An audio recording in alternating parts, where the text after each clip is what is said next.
अस्सलाम वालेकुम। हमारी आज की कहानी का नाम है राज़े मोहब्बत और इसकी राइटर हैं वर्दा बुखारी। सास तो वो है जो अपनी बहू को बेटी की तरह अजीज़ जाने। सुबह सुबह लाउंज में लगे टीवी पर गूंजती इस चरब ज़ुबान मेज़बान की आवाज़ इसकी अम्मी मोहियत से सुन रही थी।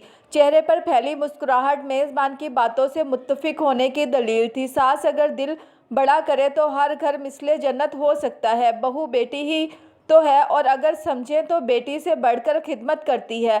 एक जज्बाती बहू तकरीर कर रही थी। बान की कुर्सी पर चौकड़ी मारकर बैठी अफक ने नहायती बेजारी से टीवी की तरफ देखा, लेकिन माँ की मोहियत देखते हुए टोकने की हिम्मत ना कर सकी। सो पैर पटकती बाहर चली आई, लेकिन वहाँ पर वह किसे थी? अम्मी ने शायद देखा नहीं था या शायद देखकर अनदेखा कर दिया था। उफक की आंखें भर आई। क्या कोई माँ अपनी बेटी से ज़्यादा अपनी बहू को चाह सकती है? इसने यासियत से ऐसा शायद इंसान की फितरत में ही नहीं है कि अपनी औलाद से बढ़कर दुनिया में कोई और अजीज़ हो। अंदर कोई बोला, तो फिर अम्मी ऐसा क्यों करती हैं मेरे साथ? क्या सिर्फ भाई ही इनकी औलाद है? वो गुस्से और जेलसी में गलत सलत सोचने लगी। निगाहों में ताज़ा ताज़ा कल का मंजर उभरने लगा था। अम्मी, मैं ज़रा थोड़ी देर को घर जा रही हूँ। अल्ट्रा मॉडर्न नशा पर्स कांधे से लटकाए सीढ़ियाँ उतरती बोली। अम्मी के घर वो हमेशा अपना ही घर कहा करती थी और वहाँ जाने का इसका कोई टाइम नहीं था। बस जब दिल किया चल पड़े। अपना घर ये तो जैसे पराया है। उफक ने जलकर नक्सक दुरुस्त भाभी को घर के बाहर जाते देखा कि माँ ने तो वारी सदके होते दुआओं के साथ बहू को रुखसत किया था। निशा ने गुजरते हुए बर्तनों से भरे किचन को देखने की भी जहमत नहीं की थी। आज मासी छुट्टी पर थी और यही देखते हुए निशा ने अम्मी की तरफ जाने का प्लान बनाया था। घर के काम कैसे होते हैं इसकी बला से। उफक, उठो बेटा, जाकर किचन साफ करो, फिर मैं हांडी बना लेती हूँ। तुम्हें पता है तुम्हारे भाई आसिफ को लंच भी कर पहुँचाना है। कल सारे किचन का काम मैंने किया था, तो आज भाभी का फर्ज बनता है कि काम में हाथ बटाएं। उन्हें पता भी है कि मैंने कल ही मैनिक्योर पेडिक्योर करवाया है। उफक ने हसरत से अपने नेल पॉलिश से सजे हाथ देखे। जानती थी अभी ढेरों ढेर बर्तन धोते इनका हशर हो जाना था। इसे ज़रूरी जाना होगा बेटा, इसीलिए गई है। और तुम ये नेल पॉलिश क्यों लगा कर आ गई? 1000 बार मना किया है कि इससे नमाज नहीं होती। भाभी के लिए नरमी से बात करते करते इसी का लहजा इसकी बारी बेख्तियार सख्त हो जाता था। और क्या है कि अगर 1-2 दिन काम करना पड़ गया तो सकीना मासी बीमार ना पड़ती। तो कभी तुमसे कहा है किचन का कोई काम? उठो शाबाश, जल्दी करो। वक्त कहाँ रहा था मोहब्बत करने का। वो इसे उठाती किचन की तरफ बढ़ गई थी कि 12 तो बज गए थे। अब जल्दी जल्दी सालन की तैयारी करनी थी। अम्मी, आज सकीना फिर नहीं आई।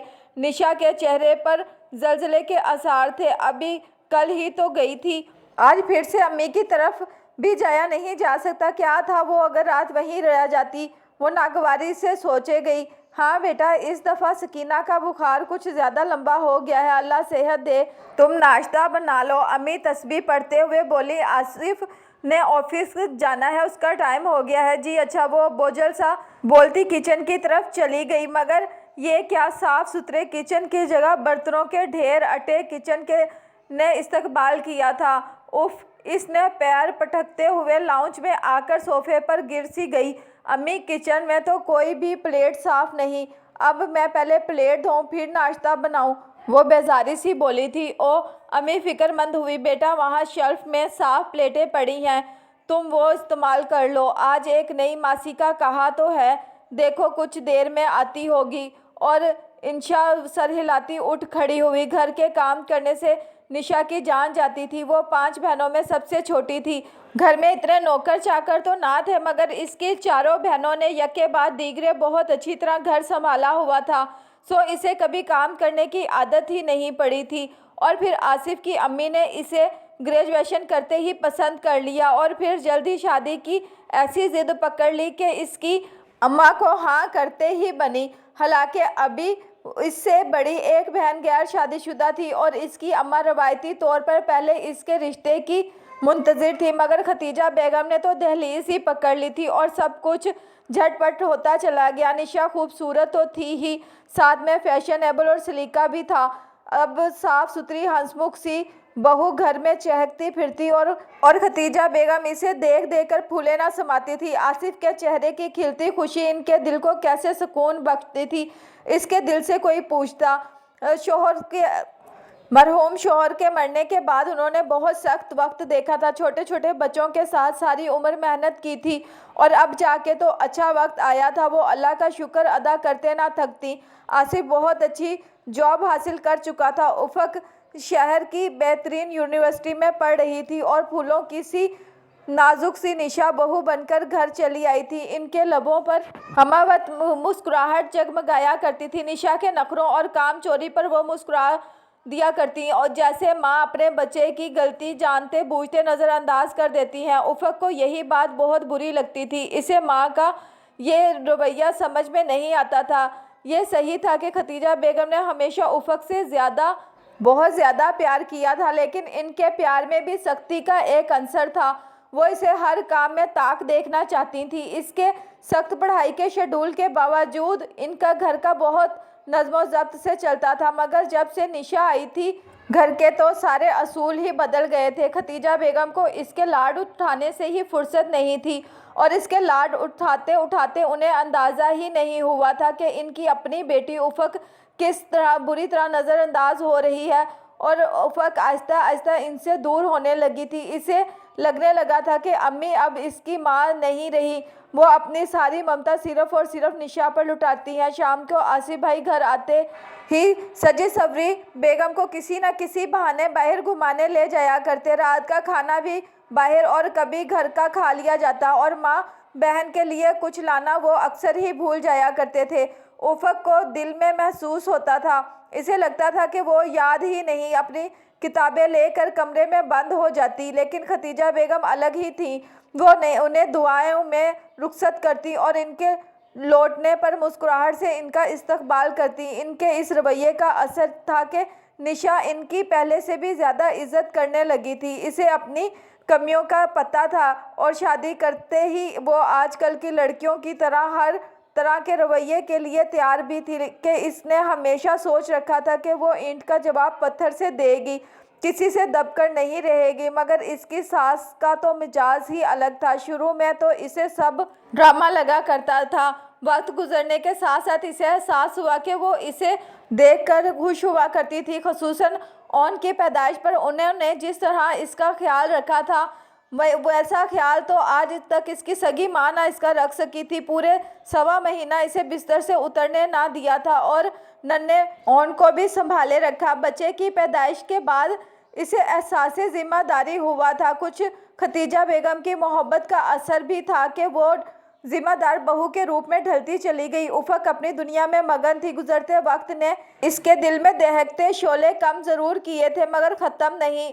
ऑन में इसकी जान थी, लेकिन निशा से वो अब भी दूर दूर ही रहती थी और माँ तो अब भी इसे अपनी कम और निशा की ज़्यादा लगती। और ऐसे में पता भी नहीं चला था कि उफक की शादी का वक्त आन पहुंचा था। गुजरते वक्त के साथ खतीजा बेगम में अब वो पहले जैसी चुस्ती नहीं रही थी। सो वो शादी की तैयारियों के लिए निशा की तरफ देखने लगी थी और निशा भी बेहद तेजी से हर जिम्मेदारी संभालने की कोशिश कर रही थी। 2 बच्चों के बाद वो एक मुकम्मल गृहस्थन में ढल चुकी थी। इसका एक पाँव किचन में होता और दूसरा शॉपिंग मॉल में।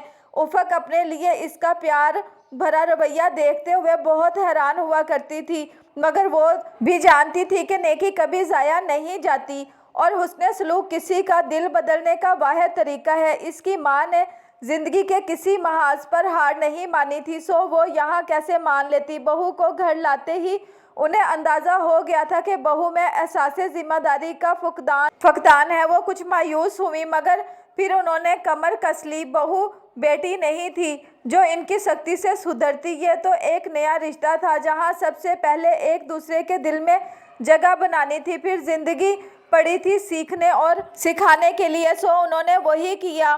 टोकने के बजाय हर काम बहू को सही तरीके से करके दिखाया। इंसान की फितरत में है कि वो सोहबत का असर बहुत जल्द कबूल करता है और जिस माहौल में भी वो रहता है चाहते ना चाहते इसमें ढलने लगता है। और यही हुआ कि निशा पहले इनसे मुतासिर हुई और फिर नामहसूस अंदाज में इनके तौर तरीके में ढलती चली गई। लेकिन इस सब ने बहुत वक्त लगा। इनका सब्र, इनकी नरमी, इनकी मोहब्बत रंग ले आई थी।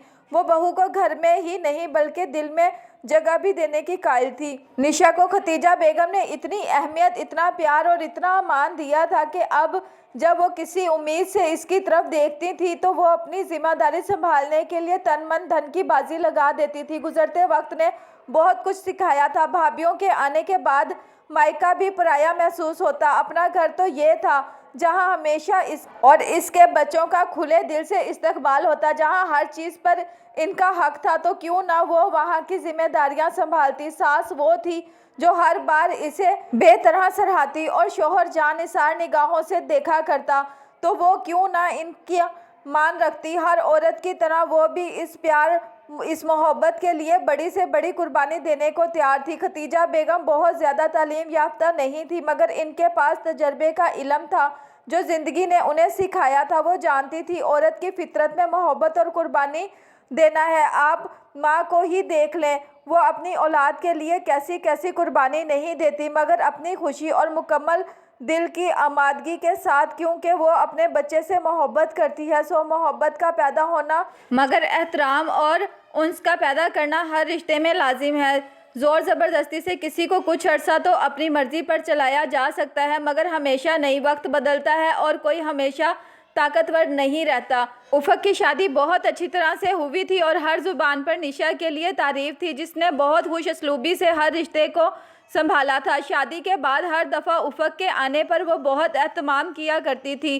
खतीजा बेगम इसे बीमार लगने लगी थी, मगर निशा हमेशा ही उफ़क़ को खुश होकर खुशामदीद कहा करती थी और इसकी आमद को ख़ास बनाने की कोशिश किया करती थी। ये ज़रूर था कि इसके पास फुल टाइम मुलाजमा थी कि वो लाख कोशिश के बावजूद खतीजा बेगम की तरह मेहनती और फुर्तीली नहीं हो सकती थी, मगर मुलाजमों की मदद से उफ़क़ को वही माहौल फराहम करने की कोशिश ज़रूर किया करती थी जिसकी इसे आदत थी। उफ़क़ के लिए ये बहुत बड़ी बात थी। इसकी माँ का बहुत अच्छी तरह ख्याल रखा जा रहा था और भाई भाभी हमेशा ससुराल में इसके मेके का मान बढ़ाया करते थे।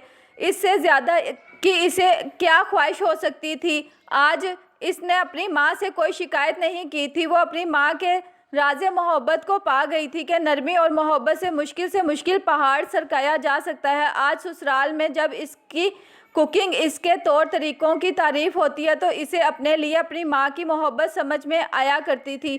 हर जगह इसकी माँ जैसी सास नहीं होती। कहीं मोहब्बत बांटने की जिम्मेदारी बहू के नाजुक कंधों पर भी आ जाती है। इसने पुरसोच अंदाज में अपनी रवायती सास को देखा और मुस्कुरा दी।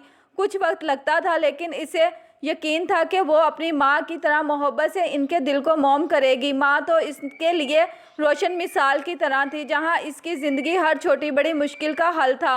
वो जान गई थी कि दुनिया की सबसे बड़ी नेकी मोहब्बत बांटना और नेकी कभी रायगा नहीं जाती।